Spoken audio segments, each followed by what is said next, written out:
Alors, on enregistre. Donc, aujourd'hui, Daf Tzadik He, Perek Asiri, Masechet Shabbat, nous nous sommes arrêtés à la 6e ligne en partant du haut. Tanya.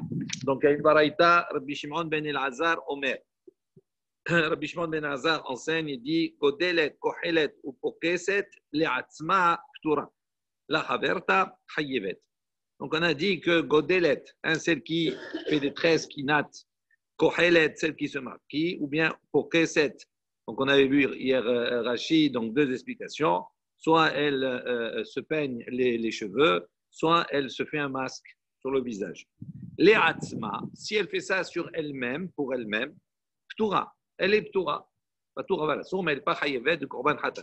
La Haverta, si elle fait ça à son ami, Hayevet. À ce moment-là, elle est Hayevet. Parce que si elle fait pour elle-même, elle le fait mal. D'accord? Parce que c'est sur elle-même, donc c'est pas facile, elle le fait pas bien. Tandis que si elle le fait pour une autre personne, elle le fait d'une manière beaucoup plus professionnelle, beaucoup plus précise. Donc c'est pour ça qu'elle est Hayevet. Et ainsi, Rabbi Shimon ben Elazar a dit, Mishum Rabbi Eliezer, au nom de Rabbi Eliezer. Isha, lo ta'avir serak halpania. Une femme n'a pas le droit de passer sur son visage. Serak, c'est, d'accord, c'est un produit rouge, c'est-à-dire pour colorer son visage. Mipne chez Tzovaat, parce qu'elle colore son visage, donc à cause de la coloration. Tanour Rabbanan, les Chachamim ont enseigné. Aholev, ve'amechabetz, ve'amegaben, ki grogeret. Donc si quelqu'un aholev un trait, une vache, ve'amechabetz, Mehabetz, ça veut dire il va extraire, on va dire, le lait, le petit lait, d'accord, du lait qui est caillé. Donc il laisse couler comme ça. Ve'amegaben, et que tu fabriques du fromage. Qui grogeret. Il est chayav à partir du moment où il fait ça pour une valeur d'une figue sèche. Amechabed, donc celui qui maintenant balaye la maison. Ve'amarbetz, marbetz, c'est il verse là-bas de l'eau pour éviter que la poussière ne remonte. Ve'arodé halot dvash, et quelqu'un qui enlève de la ruche halot dvash, des pains de miel. Shagag, s'il a fait ça d'une manière involontaire, Shabbat, pendant Shabbat, hayav hatat, il est hayav d'apporter un korban hatat. Hezid be Yom Tov, s'il a fait ça d'une manière volontaire pendant Yom Tov, loke arba'im, il est frappé de 40 coups, divrei Rabbi Eliezer, ça c'est les propos de Rabbi Eliezer. Chachamim omrim, les Chachamim disent, echadze ve'echadze, eno elam mishum shvut. Il dit, les Chachamim ont dit que ce soit, d'accord, pour Shabbat ou que ce soit pour Yom Tov, d'accord, il est chayav uniquement mishum shvut, c'est-à-dire midrabanan et non pas selon la Torah, les Chachamim, selon la Torah.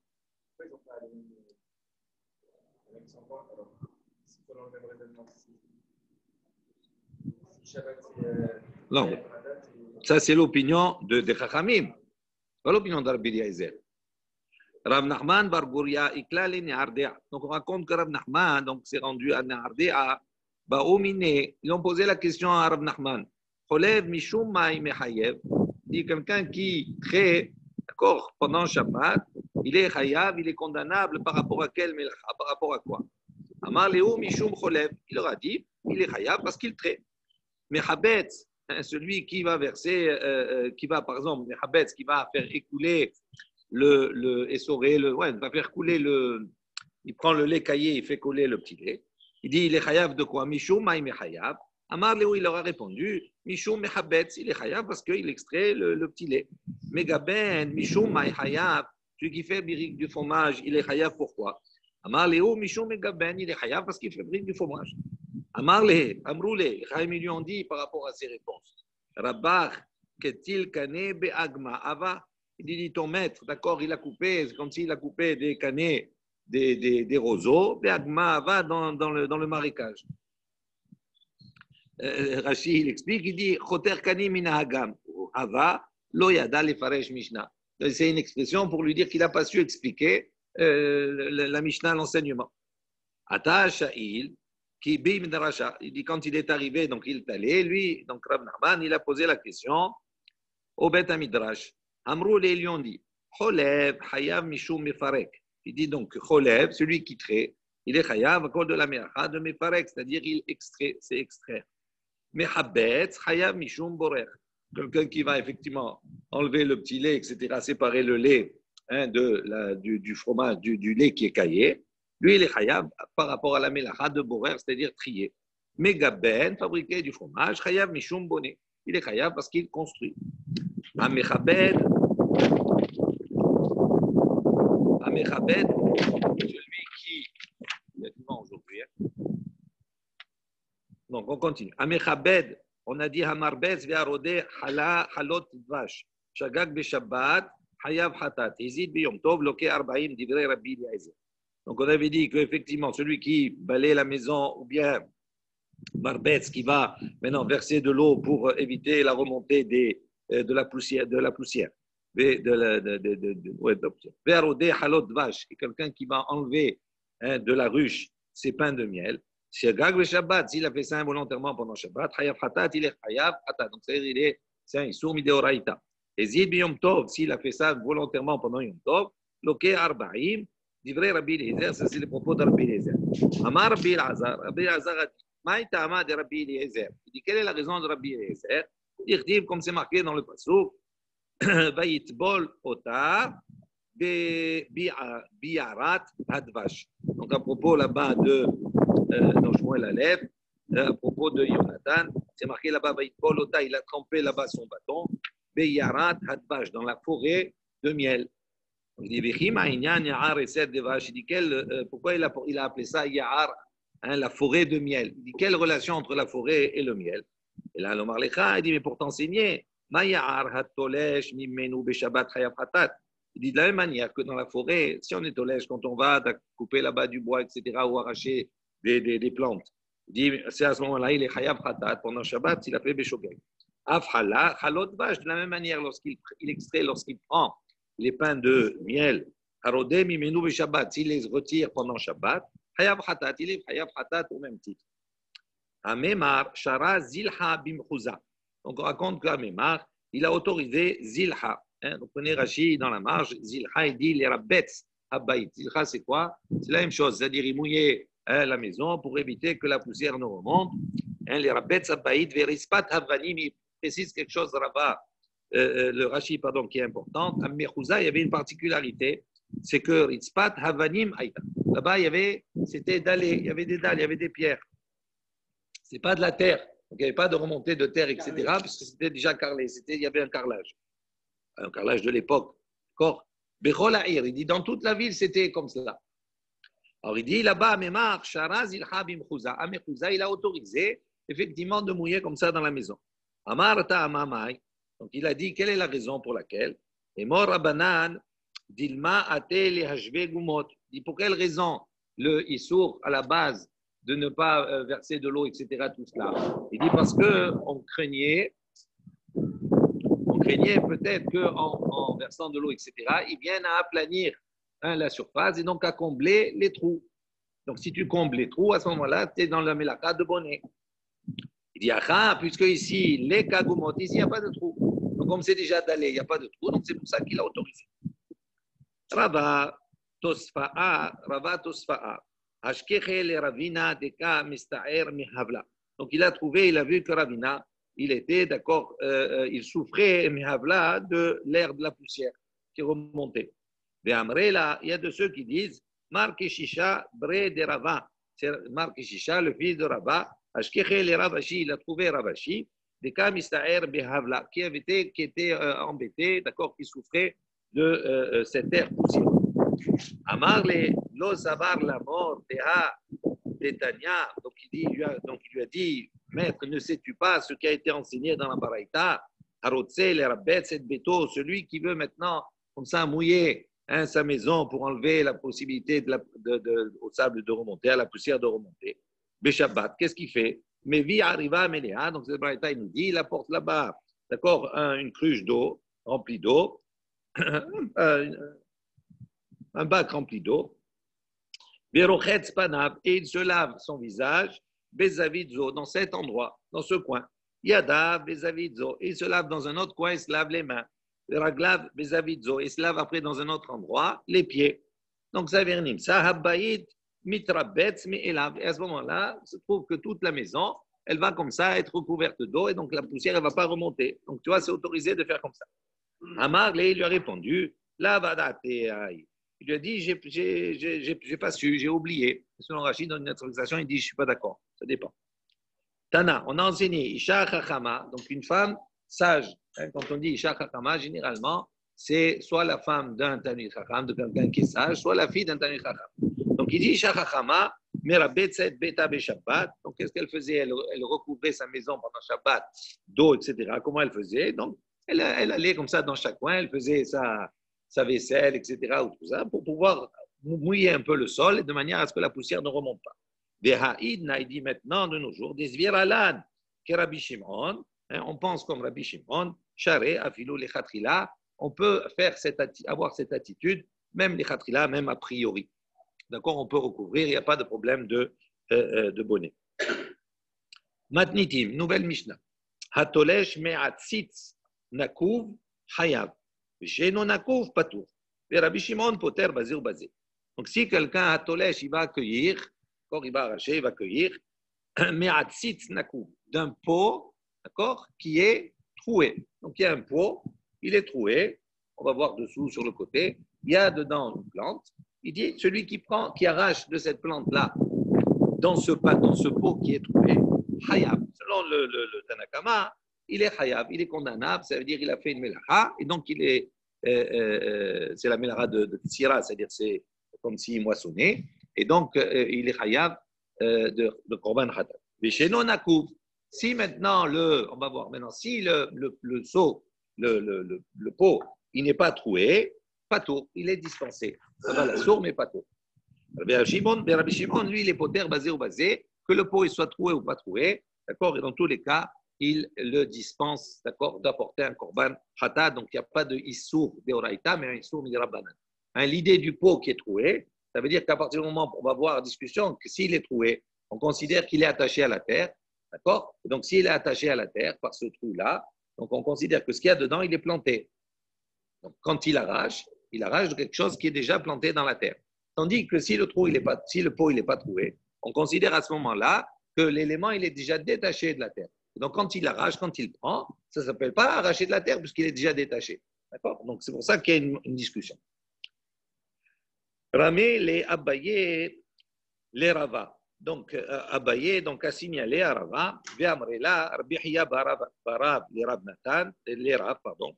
Il y a de ceux qui disent que c'est Rabbi Hiya Barab qui a dit arabe, qui a signalé arabe. Tnan, il a posé une question. Il dit voici, il y a une Mishnah qui enseigne Rabbi Shimon, Poter, Bazé ou Bazé. Donc on a enseigné dans notre Mishnah, on a dit Rabbi Shimon, il dispense d'un cas comme l'autre. Ça veut dire que le pot il soit troué ou pas. D'accord, il considère toujours que l'élément il est déjà détaché de la terre. Alma, donc on déduit de là. Nakoub, les Rabbi Shimon, Keshe non Nakoub, Mishavele. Donc ça veut dire que lui il considère pour Rabbi Shimon qu'un pot qui est troué, il est considéré comme s'il n'est pas troué. C'est la même chose. Il y a la même incidence. Troué ou pas troué, ça ne change rien. Urmin, où on vient objecter sur cela. Rabbi Shimon, Omer, donc Rabbi Shimon lui-même, il dit, il enseigne, En ben nakuv léché, non nakuv. Il voit ici la différence qu'il y a entre un pot qui est troué et un pot qui n'est pas troué. Et là, les archir zra'im bilvad.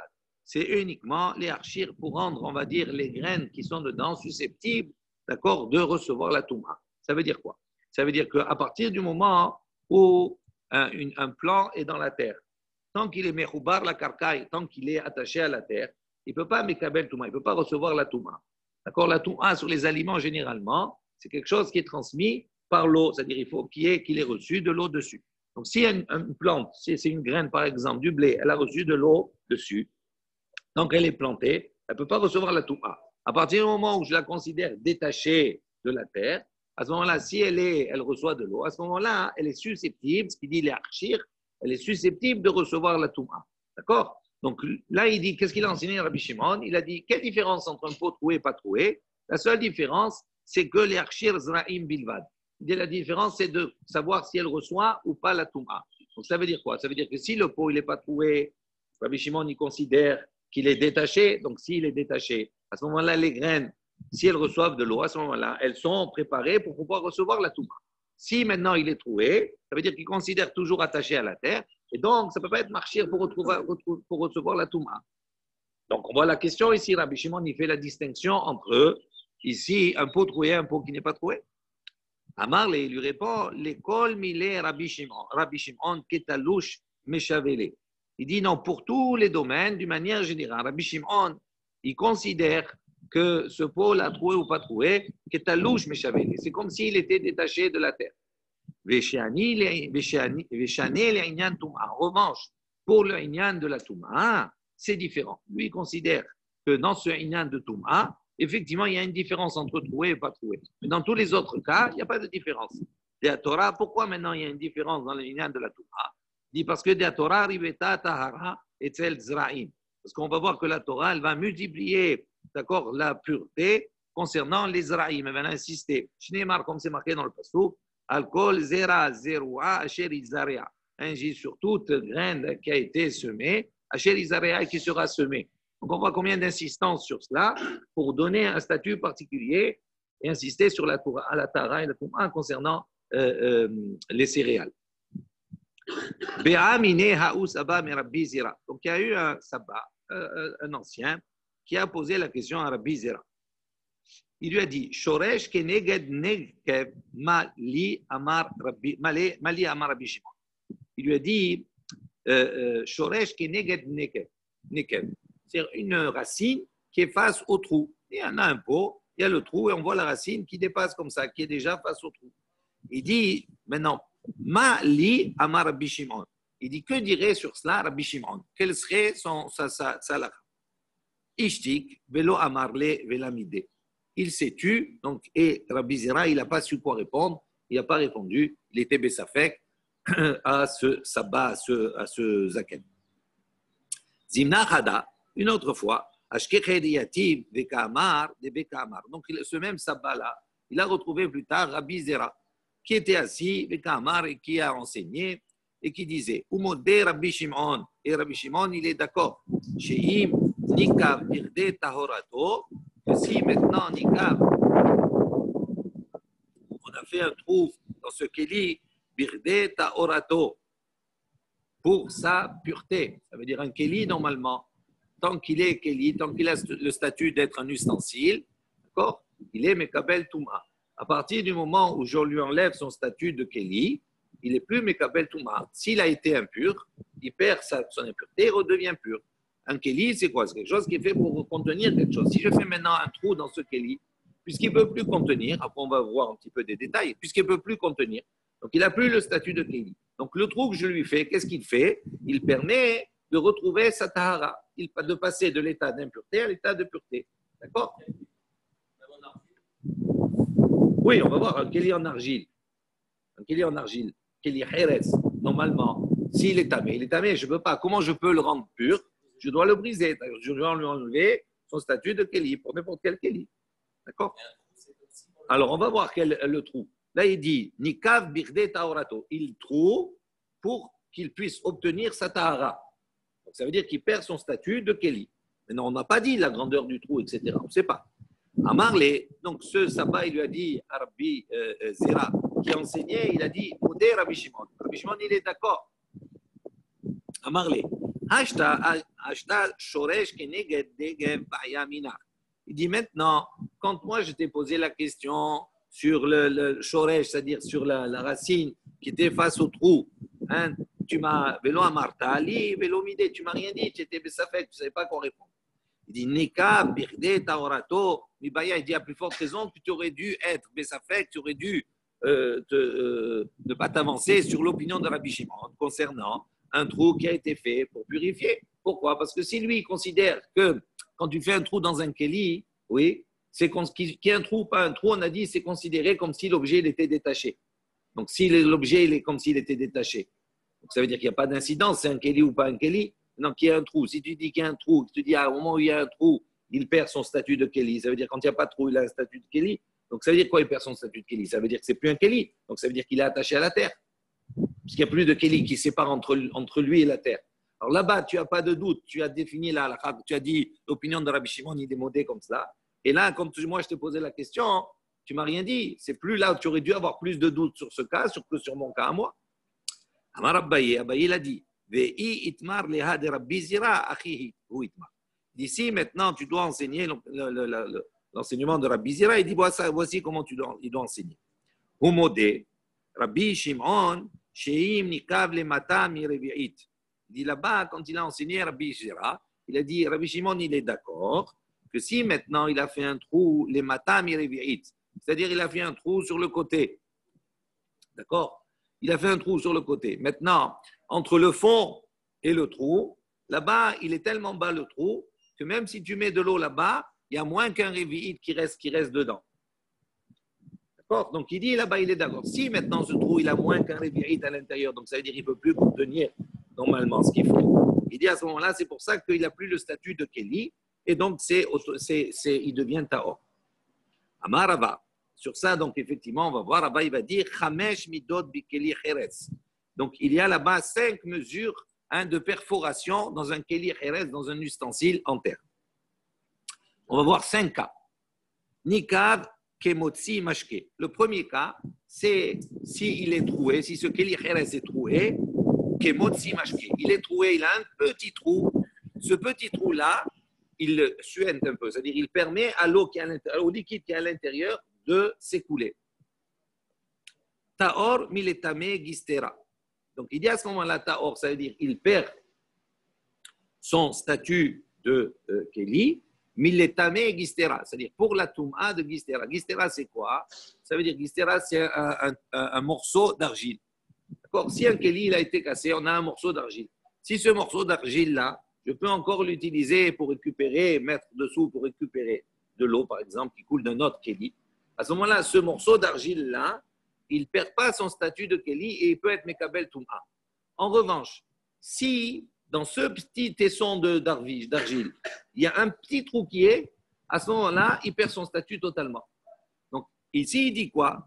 Le Kéli qui a un petit trou, ce petit trou, il est important. Retenez, il ne peut que faire sortir du liquide. Il ne peut pas faire rentrer du liquide à l'intérieur. C'est-à-dire, si je le mets dans l'eau, ce petit trou, il est tellement fin que l'eau ne peut pas pénétrer dans le Kéli. En revanche, il est petit, mais il peut permettre à l'eau qui est dedans de s'écouler. Alors, il dit ce Kéli-là, d'accord, il devient Taor, mais il est Tamé Gistera. C'est au niveau de la Touma de Gistera. D'accord, il perd son statut. Va Adaïn, mais en revanche, Kéli ou les Kadesh Bo Mechatat. Ça veut dire, d'un côté, si je l'utilise, ce Kéli-là, pour l'utiliser pour, par exemple, le mettre sous un autre Kéli pour récupérer l'eau. Comme il est troué, il a un statut de Gistera, donc il perd son statut de Touma. En revanche, ce même Kéli qui a à peine un petit trou, je peux, malgré ce petit trou-là, le rendre caché pour recevoir là-bas Mechatat. Les eaux vives qui étaient mélangées avec les cendres de la paradouma, qui étaient utilisées pour purifier les personnes qui étaient rencontrées en contact avec un mort. Et là-bas, on va voir qu'on devait les mettre dans un kéli, qui devait pouvoir être contenu dans un kéli. Maintenant, ce kéli qui a un petit trou comme cela, qui laisse sortir un peu d'eau, il garde toujours son statut de kéli pour les mechatat. Il perd pour Gistera, mais il garde son statut pour mechatat. Ça, c'est le premier cas de trou. OK? On a compris? Deuxième cas. Nikav ke kones mashke. Il a un trou qui est un peu plus grand. Pourquoi? Parce que non seulement il fait sortir du liquide, mais là, connaissent mashke. Ça veut dire que si je le mets dans de l'eau, l'eau qui est dans un autre kéli, il peut rentrer à l'intérieur. Donc ça veut dire qu'il a un trou suffisamment important pour faire rentrer dedans l'eau. À ce moment-là, Taor, mais le Kadesh Bo Mehatat. Il dit à ce moment-là, ce kéli-là, puisqu'il fait rentrer de l'eau à l'intérieur, Taor, ça veut dire quoi? Il perd son statut de Kéli, mais dans quel domaine il le perd? Pour sanctifier Mechatat, c'est-à-dire les eaux, d'accord, de Hatat qu'on a défini précédemment. Ça veut dire que je ne peux plus utiliser ce Kéli-là pour contenir des eaux vives avec lesquelles je vais pouvoir mélanger avec la paradouma, avec les cendres de la paradouma. Donc, il perd de ce côté, il perd son statut. En revanche, Adaïn, Kéli, ou les Archir Bozraïn. Il dit en revanche, c'est un Kéli, d'accord, que si maintenant là-bas j'ai planté des graines, etc., tout cela, ce Kéli-là, il est considéré comme étant, la plante qui est à l'intérieur, elle est considérée comme étant détachée, même s'il y a un trou de cette grosseur-là, on le considère comme étant détaché du sol, et donc il est susceptible maintenant de recevoir la Toum'a de Mizra'im, pour les plantes. D'accord? Donc on voit au fur et à mesure, il perd d'un côté, mais il reste toujours avec un certain statut pour un autre domaine. Ensuite, troisième chose, Nikav Keshoresh Katan. Il dit ici, maintenant, il a un trou, Keshoresh Katan, qui est encore un peu plus gros et qui permet de laisser passer Shoresh Katan, c'est-à-dire une petite racine. Le trou, il est un peu plus gros encore. Il dit Ta'or mine arshir bozraim.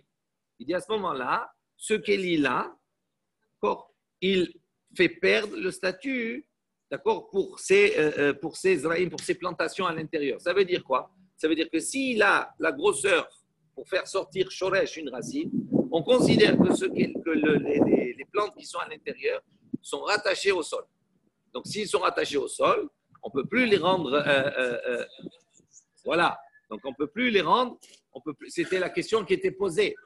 Voilà. Donc, ça veut dire les Zraïm qui sont à l'intérieur, ils sont toujours Mechoubar à Karka, et donc on ne peut pas être Mekabel Toum'a s'ils sont mouillés, etc. D'accord? Encore, en revanche, Kéli, mais on considère que c'est toujours un Kéli, les Kabel Bozetim, c'est-à-dire pour recevoir des olives. Ça veut dire que le trou, il n'est pas suffisamment gros, d'accord, pour laisser passer une olive. Donc, puisqu'il peut contenir des olives, à ce moment-là, si on le destine à contenir des olives, à ce moment-là, ce Kéli, même s'il a un trou, il est quand même Mekalbet Touma. Pourquoi? Parce qu'il a une utilité de contenir des olives. Ensuite, Nikav Kemotzi Zetim. Si maintenant le trou est suffisamment grand pour laisser passer une olive, donc c'est plus un Kéli pour te contenir les olives.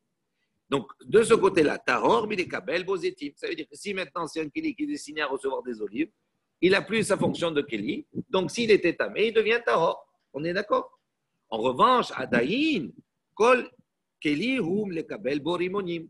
Il dit en revanche, si maintenant je le destine à contenir des rimonim, des grenades, comme le trou, il n'est pas suffisamment grand pour que la grenade passe à travers, donc il est utilisable pour autre chose. Et donc, à ce moment-là, il garde son statut de Kéli pour les rimonim, pour les grenades.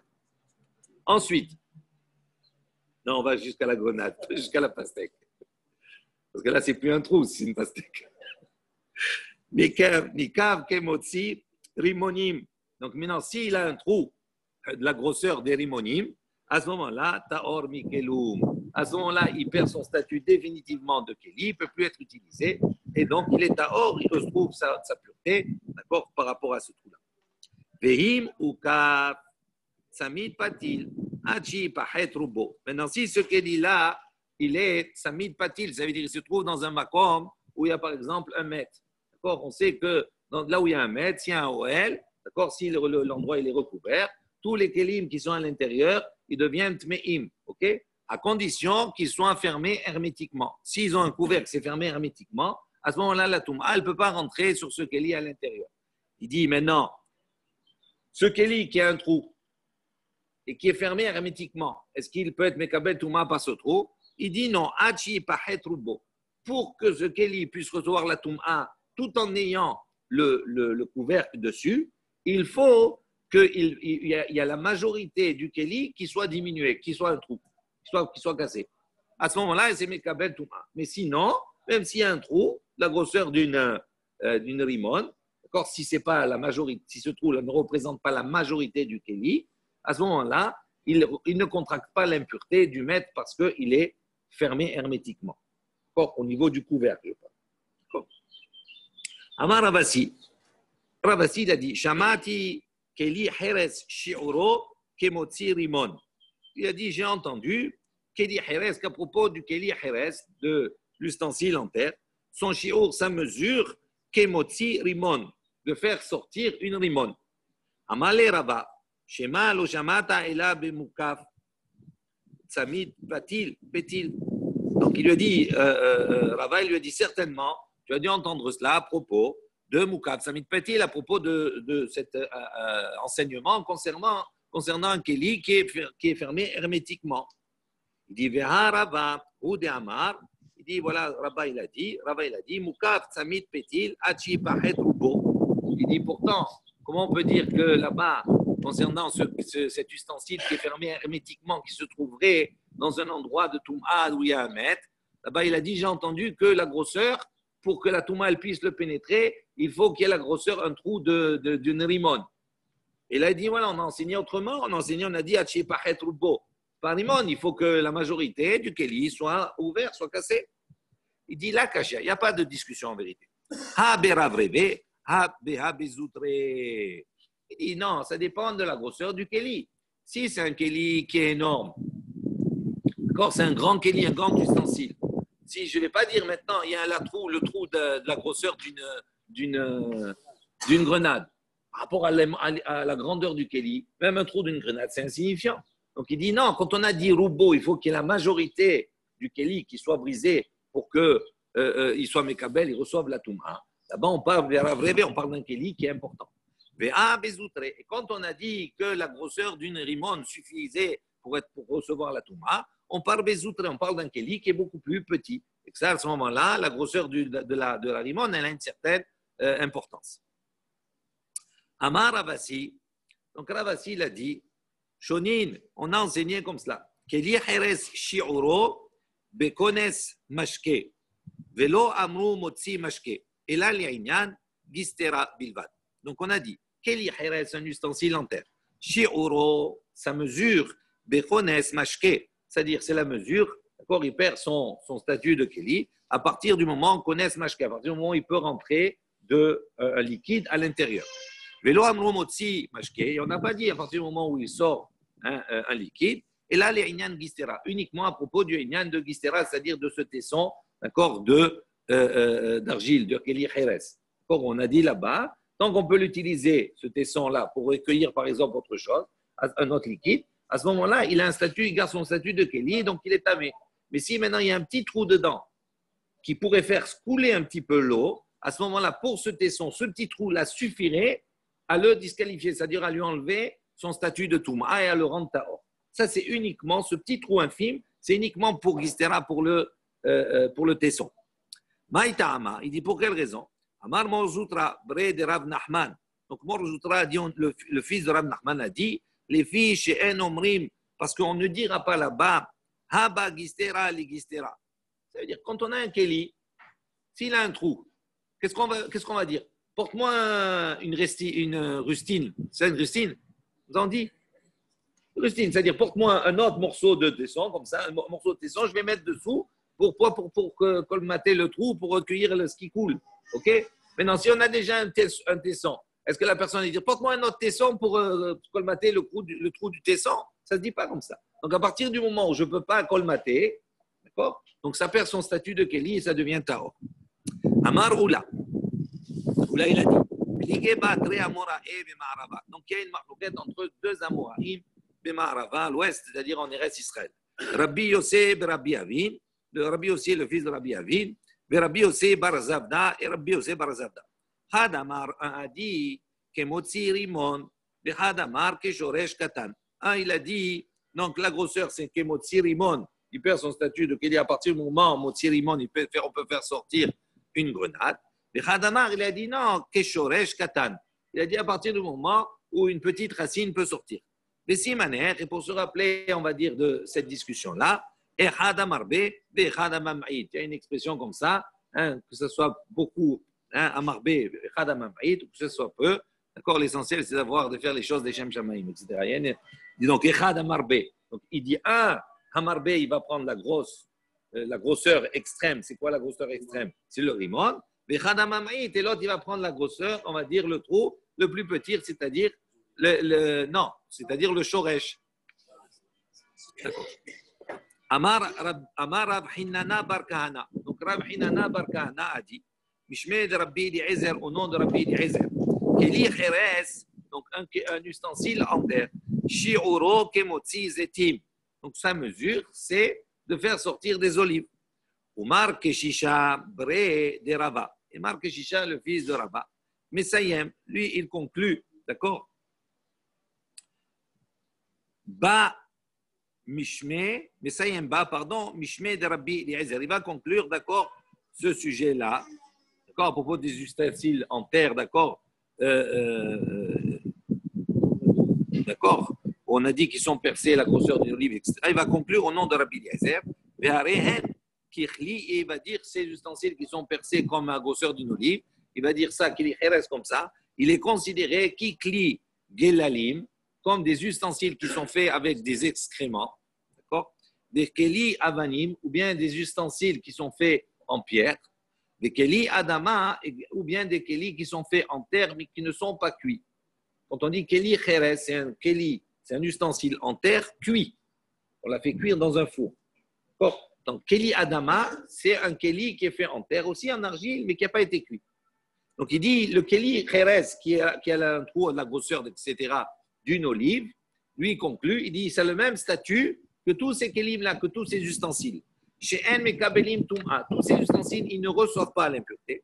L'homme idivre Torah, ni selon la Torah, mais l'homme idivre Sofrim, ni selon les Chachamim, ou l'Inyan Samid Patil, Adji Pahet Rubo. Et à propos du Keli avec qui sont fermés hermétiquement, ils seront rendus et recevront la Touma à partir du moment où la majorité du Keli sera diminuée, sera ouverte.